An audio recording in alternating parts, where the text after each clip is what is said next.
카라바카의 유로파 경기에서 쓰러졌던 손흥민 선수 걱정 많이 하셨죠?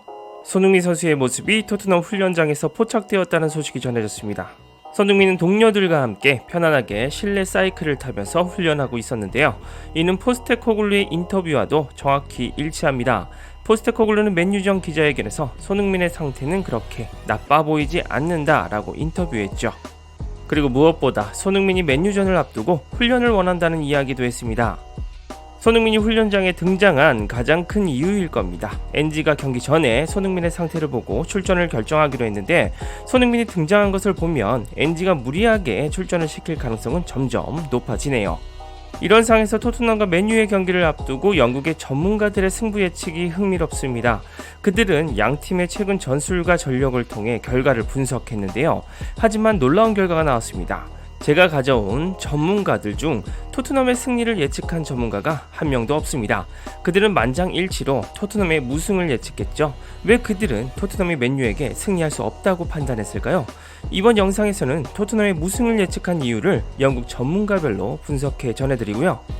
그리고 도대체 왜 NG 감독은 부상 위기까지 내몰린 손흥민의 출전에 집착하고 있는지 그 이유를 확실한 통계와 함께 분석해 보겠습니다. 자, 일단 아스날의 레전드 폴머슨의 예측입니다. 폴머슨은 이 경기는 4골의 다득점 경기가 될 것이고 2대2 무승부를 거둘 것이라고 봤습니다. 아스날의 레전드라 편파적일 거라고 생각은 했지만 나름 논리적인 분석을 내놨습니다. 토트넘은 위험하고 높은 수비 라인을 유지하고 있다. 그리고 맨유는 수비가 좋지 않다. 그렇기 때문에 매우 개방적인 축구 경기가 될 것이다. 이 경기는 많은 골이 나올 것으로 예상을 한다. 호일룬이 건강하다면 그는 항상 출전해야 하며 마커스 레시포드와 함께 출전할 방법을 찾아야 한다. 그렇게 되면 공격에서 우위를 점할 수 있을 것이다. 하지만 아이러니하게도 그들 모두가 함께 출전하는 모습을 보기 힘들 것 같다.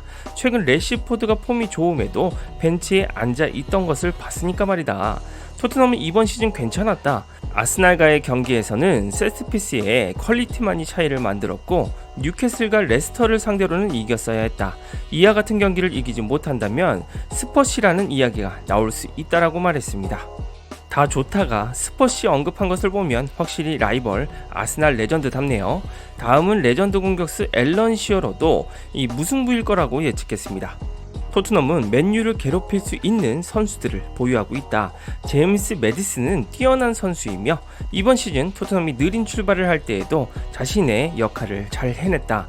나는 그를 팬으로서 좋아하고 팀에 가져오는 것들에 대해 높이 평가한다. 그는 지난 주말에 골도 넣었고 이는 자신감에 큰 도움이 될 것이다. 그가 이번 경기에서 큰 역할을 할 것이라고 확신한다. 만약 토트넘이 그 위치로 들어가 기회를 골로 바꾼다면 맨유에게는 힘든 경기가 될 것이다. 맨유는 상대에게 기회를 자주 주기 때문에 이 경기가 무승부로 끝날 것이라고 본다라고 예측했습니다. 시어라가 평소대로 손흥민이 아닌 매디슨의 활약에 집중한 것이 이례적입니다.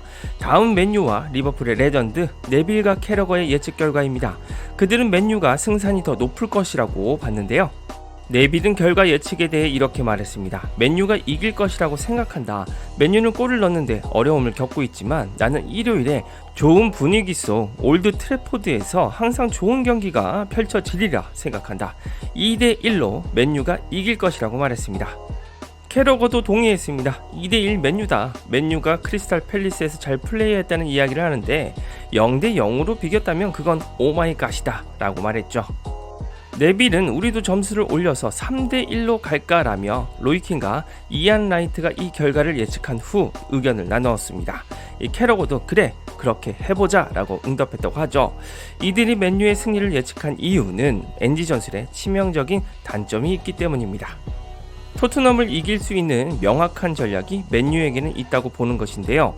바로 뉴캐슬과 아스날이 토트넘을 상대로 보여준 경기에 답이 있습니다. 이 경기들을 본 텐하그 감독은 맨유가 스퍼스에게 점유율을 일부러 줄 것으로 보는 것입니다.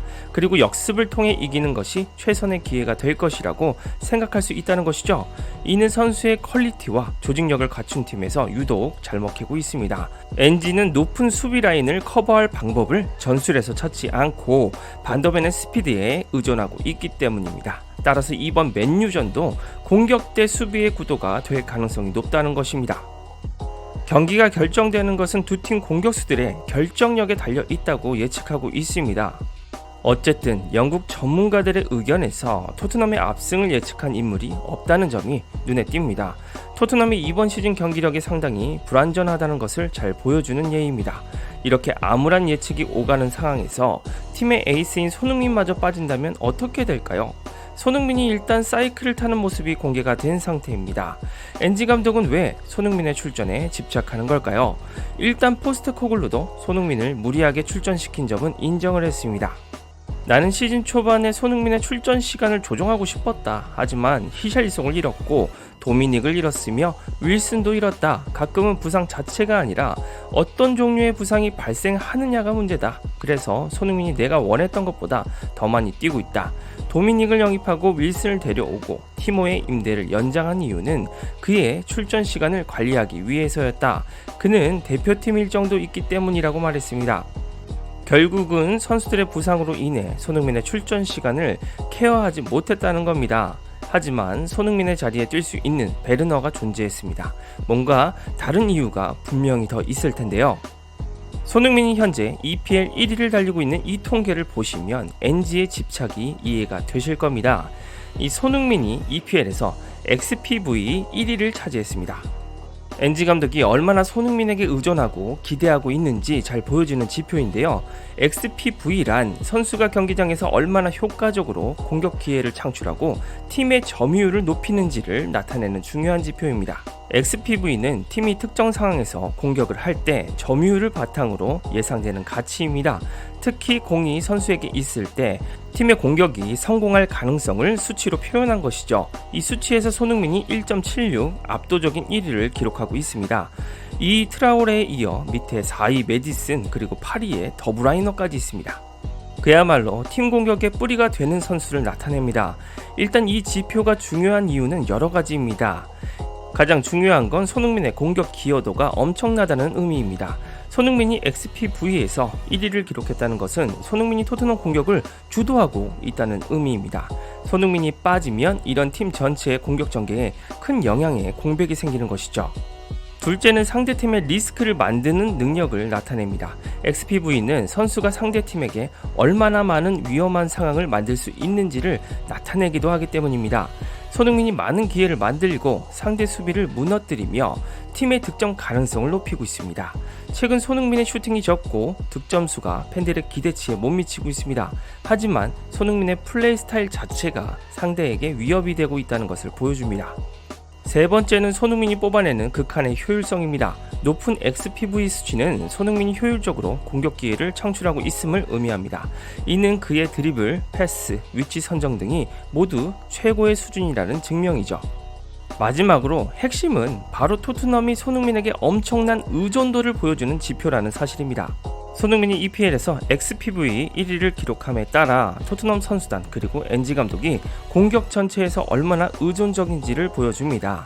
손흥민의 부재로 토트넘이 깡통이 될 수 있다는 것이죠. 따라서 NG 감독이 왜 손흥민의 출전에 집착하고 있고 급기야는 혹사로 쓰러뜨렸는지 이유가 잘 나타납니다.